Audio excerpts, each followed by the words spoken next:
வணக்கம் மக்களே. இந்த வீடியோவில் நம்ம என்ன செய்தி பார்க்க போகிறோம்னா, என்னுடைய உயிரை காப்பாற்றினதே அவங்க தான். மனமுருகி பேசிய நடிகர் ராமராஜனுடைய மனைவி. கேட்டாலே புல்லரிக்கிறது. வாங்க என்ன தகவல் என்ன செய்தின்னு இந்த வீடியோவில் விரிவாக பார்க்கலாம். அதுக்கு முன்னாடி முதன்முறையாக நம்ம சேனலை ஃபஸ்ட் டைம் பார்க்குறீங்கன்னா சப்ஸ்கிரைப் பண்ணாதவங்களாம் சப்ஸ்கிரைப் பண்ணிக்கோங்க. பெல் பட்டன் சிம்பிள் அமைக்கி நம்ம சேனலோட நோட்டிஃபிகேஷனை எனபிள் பண்ணிக்கோங்க. நாங்கள் போடுற வீடியோ எல்லாமே உங்களுக்கு உடனுக்குடனே வந்து சேரும். வாங்க என்ன தகவல்னு பார்க்கலாம். 80 காலகட்டத்தில் கொடிகட்டி பறந்த நடிகை நளினி ரஜினிகாந்த் நடித்த இராணுவ வீரன் படத்தின் ரஜினியுடைய தங்கை கேரக்டரில் நடித்திருக்காங்க. அந்த திரைப்படத்தை தொடர்ந்து உயிருள்ள வரை உஷா, 100வது நாள், 24 மணி நேரம், அலையோசை என பல வெற்றி படத்தில் நடிச்சிருக்காங்க. தெய்வ நம்பிக்கை அதிகம் கொண்ட நளினி ஓம் சக்தி, சமயபுரத்தில் சாட்சி போன்ற படத்தின் அம்மன் வேடத்தில் நடிச்சிருக்காங்க.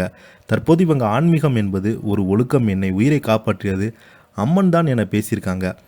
யூடியூப் சேனல் ஒன்று ஆன்மீகம் சங்கமம் 2025 அன்று தலைப்பில் ஒரு நிகழ்ச்சியை நடத்தியது. இதில் கலந்து கொண்டு பேசிய நடிகை நளினி, என்னை பொறுத்தவரை ஆன்மீகம் என்பது ஒரு ஒழுக்கம். சிறு வயதிலேயே வீட்டில் இருக்கும் பெரியவர்கள் வீட்டிற்கு வந்து முகம் கால் கழுவி வீட்டு தீர்த்தம் குடி, கோயிலுக்கு போயிட்டு வா, நெற்றியில் குங்குமம் வைத்துக்கொள் என்று சொல்லுவாங்க. அங்கிருந்து நமக்கு ஆன்மீகம் பயணம் தொடங்கிவிட்டது. நான் சிறு வயதிலிருந்தே அதே போல தான் இருந்தேன். ஆனால் இடையில் என்னுடைய ஆன்மீக பயணத்திலிருந்து நான் சிறிது விலகிவிட்டேன் என்று மீண்டும் ஆன்மீகத்தில் இணைந்திருக்கிறேன் என்றும் நடிகை நளினி அவங்க பேசியிருக்காங்க.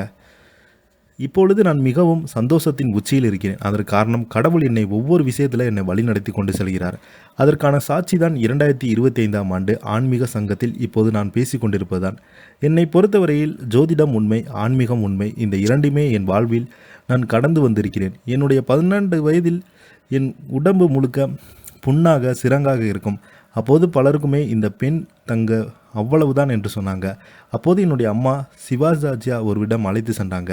அந்த சிவாச்சாரியா என்னை பார்த்துவிட்டு, இந்த பெண்ணை யாரெல்லாம் ஒதுக்கிறார்களோ அவர்களெல்லாம் நாளைக்கு இந்த பெண்ணை கொண்டாடக்கூடிய அளவிற்கு, இந்த குடும்பத்தில் தலை நிமிர்ந்து பார்ப்பாங்க அளவிற்கு இந்த பெண் உங்களை வாழ வைப்பாங்க என்று அந்த சாமியார் பார்த்தீங்கன்னா சொல்லியிருக்காங்க.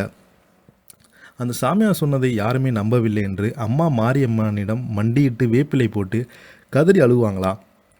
அப்போது அம்மா தான் எனக்கு உயிர் கொடுத்தது, காப்பாற்றினாங்க. 13 வயதுக்கு பிறகு என்னுடைய நிலைமை மாறியது.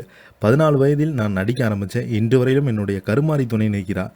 நான் எப்போது அழைத்தாலும் எந்த நொடியை கருமாரியை அம்மன் என் முன்னேன்று தோன்றுவா.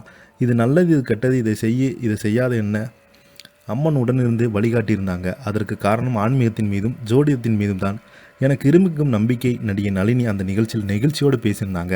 இதனை தொடர்ந்து பார்த்தீங்கன்னா இவங்க பேசியதற்கு நிறைய பேர் மூட நம்பிக்கையில் நளினி அவங்க ஊறி போயிட்டாங்க. தயவு செய்து இந்த மாதிரி முன்மாதிரியாக இருக்கக்கூடிய நடிகை தவறான ஒரு செய்திகளை பரப்ப வேண்டாம் என்று நிறைய பேர் பார்த்தீங்கன்னா கேட்டுக்கொண்டிருக்காங்க. இதை பற்றி நீங்கள் என்ன கீழே உள்ள கமெண்ட் பாக்ஸில் மறக்காமல் பதிவிடுங்க. இந்த வீடியோ உங்களுக்கு பிடிச்சிருந்தால் லைக் பண்ணுங்கள், ஷேர் பண்ணுங்கள். நன்றி, வணக்கம்.